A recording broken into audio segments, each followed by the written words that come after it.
In my hand, I hold the staff report. So what is really starting to annoy me in politics is watching the Democrats, and even Republicans too, be that very same guy that they accuse Trump of being on a daily basis.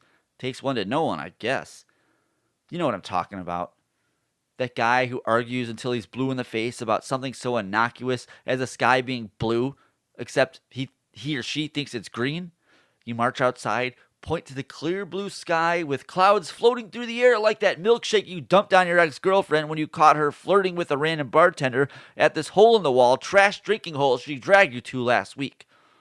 Your friend looks at you and accuses you of using alternative facts and is hell-bent on convincing you that the sky is green, not this deep blue that your eyes are seeing. This is basically the Democrats and their bullshit talking points. This is their attitude towards the Russian collusion scandal, toward the Kavanaugh hearings, polling data, Clinton losing the election, because she thought the blue wall could never fall. And the list goes on. They know the sky is blue. They understand the sky is blue. But they have to argue that it's green, and they're going to convince you at any cost. Any cost. That is, until Trump looks up and comments how the sky has been looking slightly green lately. That's how deranged they are. The second Trump goes to the spot they're at, they're just going to flip-flop to the other side. And while we're on this subject, I like to point out how fucking ridiculous the media is. So while I was in Maryland, every day on my way to the mess hall, I passed these two TVs that were always on CNN. Yeah, fucking Maryland and these East Coast Democrats. So around the 21st of September, I started to notice CNN reporting on the beginnings of this so-called whistleblower accusations. Now, without internet access, because I was in the middle of nowhere, a reliable cell signal, really, because I was literally right up next to the ocean in the middle of nowhere in the forest, it was nearly impossible to follow up on any of this reporting via my own research. Day by day, walking past these TVs on CNN, I started to understand why the country is up in arms when it comes to Trump. You know, if you're one of these Americans who have no time to delve into the wonkiness of DC politics, and the only thing you think your mind is able to comprehend is reading and regurgitating headlines from the fake news media, I can see why you're worried. I was. The narrative these fake news media outlets push is akin to hijacking an airplane and threatening to do something fucked up with it. But instead of hijacking a physical property that could do physical and mental harm to fellow humans, news outlets like CNN, ABC, Fake News NBC are hijacking regular Americans' free will mindsets and steering them directly into to the proverbial Trump Tower. I cannot stress this enough. The corporate media and the anti-Trump hysterical digital media aren't reporting facts.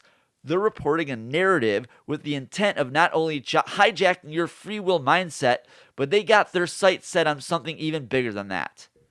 The 2020 election. All of this bait and switch fake news and facts narratives reporting isn't about informing. It's a guerrilla campaign meant to maim and lacerate the Republican Party and current administration going into this general election cycle. It's all about promulgating fake news and fake narratives to put everyday Americans into a fearful state so they will vote Democrats into power out of fear, not sheer will. It's one arm of the Democrat state TV political party meant to tear down the current president and the Republican Party or anyone that supports them. Then there's impeachment. Impeachment isn't about removing the president for high crimes and misdemeanors. There aren't even any high crimes or misdemeanors. This is about subverting an election, a domestic election interference, and using impeachment as a scarlet letter to give the Democrat nominee with a leg up in the general election cycle. It's desperate and hypocritical. And it's obvious what the media and Democrats are doing. It is. What I can't understand is, what is the Democrat Party and media going to do when Trump wins in 2020? Freak out for another 4 years? Yeah, probably. But what about 2024? And I've brought this up numerous times before.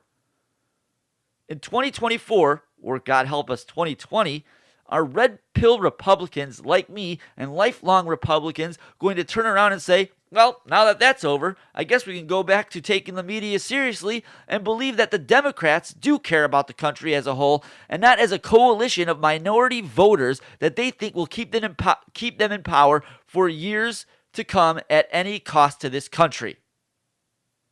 And that's the staff report. We're trying to get a feel for how people spend their day. The staff